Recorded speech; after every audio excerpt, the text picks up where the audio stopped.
Okay, let's dive in. Imagine this. You're right there, slap bang in the middle of the 82nd Venice Film Festival.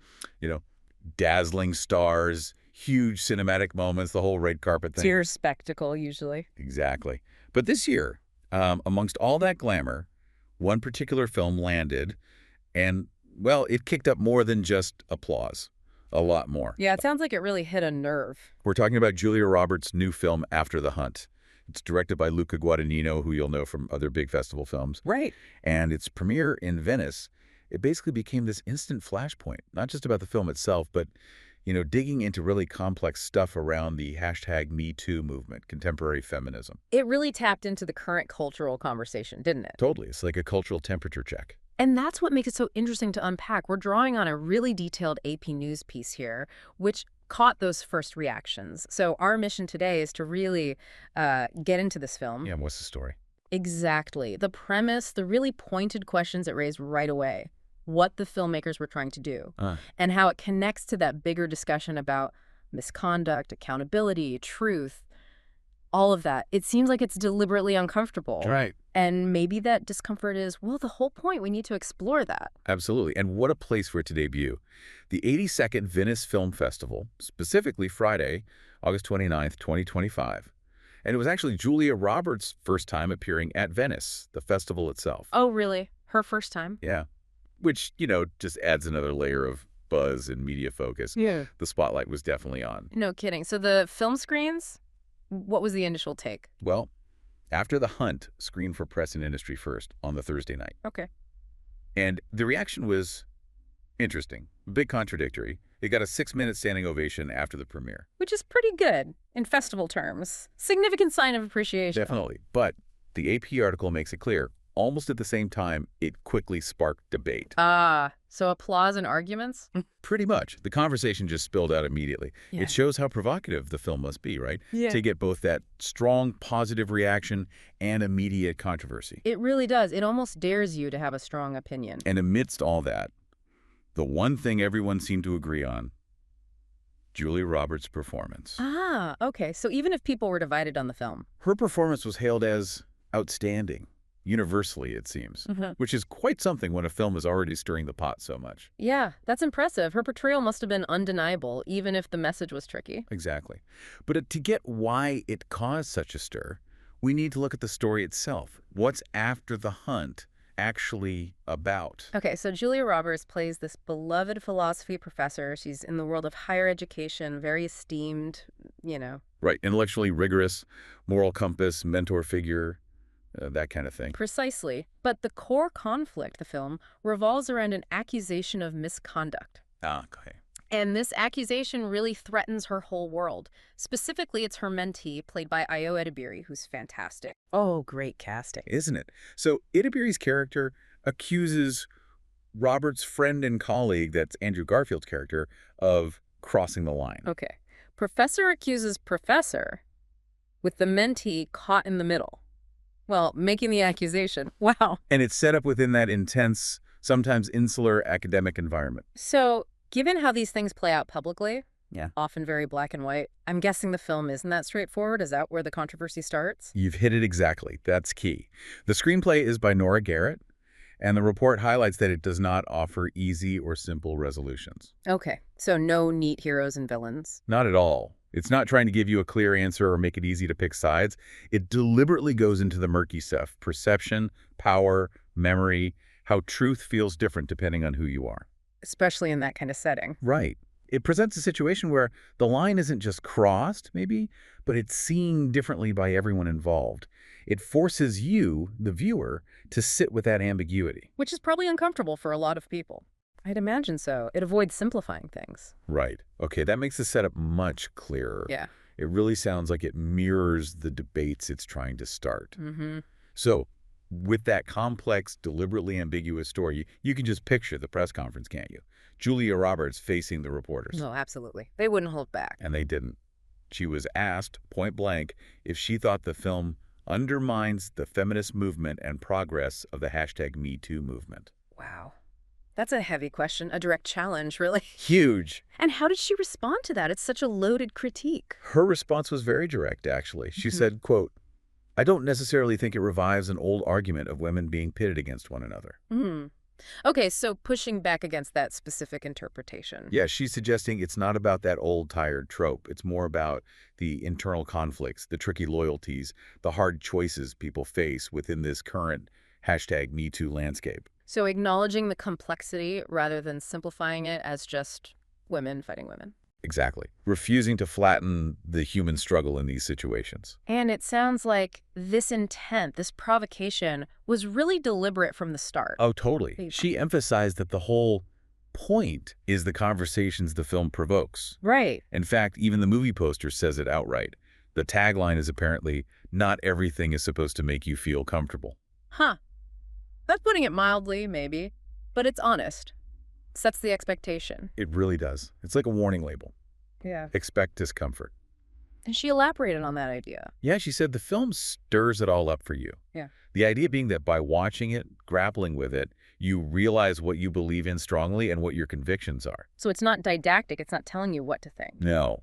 It's trying to make you actively engage your own morals. Right. She used this great analogy. Oh, yeah. She said they're not making statements with the film. Instead, it's like a camera dropped out of the sky to capture these characters in this thorny moment where everyone seems to be lying to themselves and to others. Wow, a camera dropped out of the sky. That's a striking image. Very observational, almost detached. Yeah, it's just presenting the mess without judgment. But for a film about misconduct, is there a risk there? Does just observing feel like avoiding a moral stance? That's a really fair point. It's the tightrope, isn't it? Uh-huh. That analogy suggests almost a documentary feel. Present the situation, warts and all. The risk, like you said, is that some might see ambiguity as evasion or even as challenging #MeToo itself. Right. But I think the way it provokes conversation is precisely because it doesn't give you that easy moral anchor. It forces you into that uncertain space. So you have to figure out your own position. Exactly. You argue with the film, maybe argue with your friends about it. It makes the conversation active, not passive. That makes sense. It frames the ambiguity as a tool, actually. Mm-mm. So, okay, beyond making us uncomfortable and stirring debate, what was the ultimate hope? What did Roberts say they wanted to achieve with this? Her ultimate hope, she said, was pretty simple, but also kind of profound. Quote, "If making this movie does anything, getting everyone to talk to each other is the most exciting thing we could accomplish." Just getting people talking. Yeah. Positioning the film as a catalyst for dialogue, not a provider of answers. It wants to spark maybe difficult, maybe contentious conversations. Because these topics are difficult and contentious. Absolutely. And the idea is that through that exchange, maybe some understanding or at least clarification of where you stand can happen. It's about creating a space for that societal processing, which art can sometimes do better than, say, news reports. That's a really ambitious goal for a movie. Yeah. Let's shift to the director, Luca Guadagnino. He's known for, well, stylish and often provocative films. Yep. What was his take on After the Hunt? Yeah, his view really lines up with Roberts. He said, for him, the film is about how we see the clash of truths. The clash of truths, okay. And he was very clear, this is important. He said, it's not about making a manifesto to revive old-fashioned values. Right, so shutting down any idea that it's some kind of conservative pushback. Exactly. It's not trying to roll back #MeToo progress. It's looking at what happens when different viewpoints, different experiences, different memories collide. Exploring the subjective nature of it all. Precisely. Especially through the lens of accusation and loyalty. Okay, now, there's a detail in the report that really jumped out at me. It feels loaded. The opening credits use a familiar-looking font.